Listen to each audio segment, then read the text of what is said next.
Oke ya bro, ini fase kedua udah mau habis juga. Ini contoh jamur yang menjadi kuning dan busuk. Biasanya ada miselium seperti ini. Ini adalah jamur ya. Nah ini busuk, baunya sangat menjijikan sekali ya bro.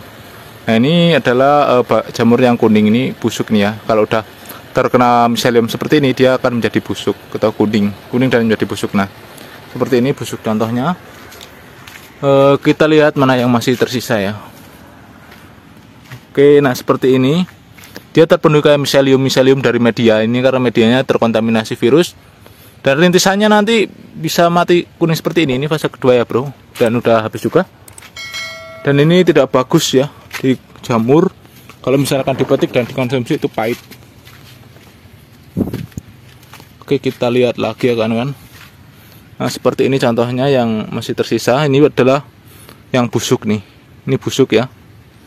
Nah seperti ini busuk. Nah ini terkontaminasi virus seperti itu. Ini karena ya medianya sudah lama ya. Ini contoh rintisan juga masih mulai rintis lagi. Padahal udah fase kedua udah habis ini seharusnya. Nah ini contohnya yang busuk ini kan. Seharusnya yang normal itu seperti ini. Ini separuh udah terkena virus atau miselium virus nih ya. Nah seharusnya di jamur itu tidak tumbuh miselium, dan ini tumbuh ya. Ini miselium virus ini dia akan kuning.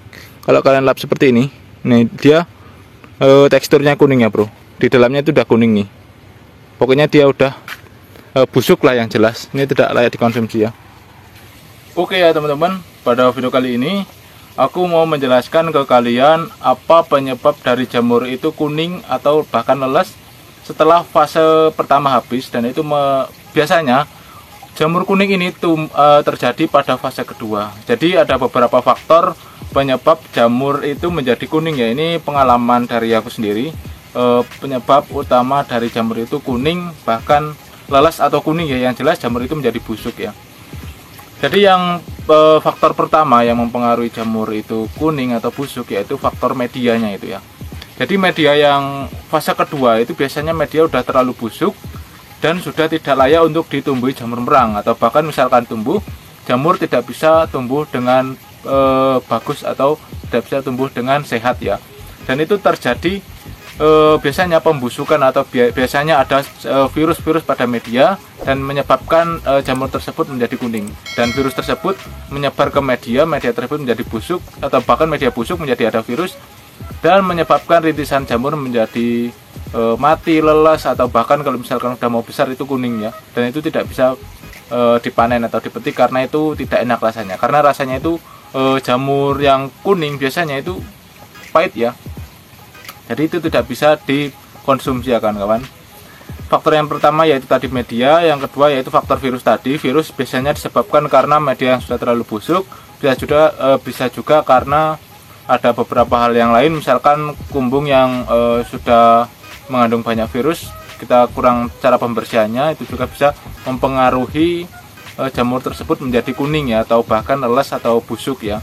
Nah itu yang ketiga, ada faktor lagi yaitu media yang terlalu lembab, atau misalkan media tersebut biasanya terlalu lembab karena kita terlalu sering menyiram kumbung atau kita terlalu sering mengaput ya. Jadi kalian perhatikan juga, selain mengetahui kelembapan kumbung, kalian juga harus bisa mengira-ngira kelembapan pada media ya. Kalian lihat, kalian pegang di atas medianya tersebut. Kalau misalkan medianya dipegang terlalu banyak airnya, jangan terlalu sering-sering menyiram kumbungnya ya kan. Karena itu bisa menyebabkan jamurnya nanti itu bisa menjadi busuk atau kuning. Ya pokoknya itu tadi hal-hal yang harus kalian perhatikan, beberapa penyebab terjadinya penyebab jamur itu menjadi kuning bahkan busuk. Dan itu tidak layak dikonsumsi atau dipanen karena rasanya itu pahit ya kawan-kawan. Nah itu tadi kalian perhatikan benar-benar. Cara memperhatikannya yaitu tadi kalian pintar-pintar mengatur kelembapan dalam kumbung dan kelembapan media. Dan juga kalian harus perhatikan medianya itu jangan terlalu lama pengomposan ya. Karena kalau misalkan terlalu lama, terlalu busuk, itu bisa menyebabkan jamur tersebut menjadi kuning bahkan busuk ya. Itu biasanya terjadi pada fase kedua. Tapi kalau misalkan ini terjadi pada fase pertama, ini sangat merugikan sekali ya. Jadi nanti next konten saya akan menjelaskan apa penyebab fase pertama jamur itu menjadi kuning, busuk, bahkan yang jelas tidak baik lah, tidak bagus ya. Nah, ini adalah terjadi pada fase kedua ya. Nanti di fase pertama yang misalkan mengalami hal tersebut, nanti saya akan menjelaskan sharing pengalaman penyebab utama jamur menjadi kuning dan busuk. Oke.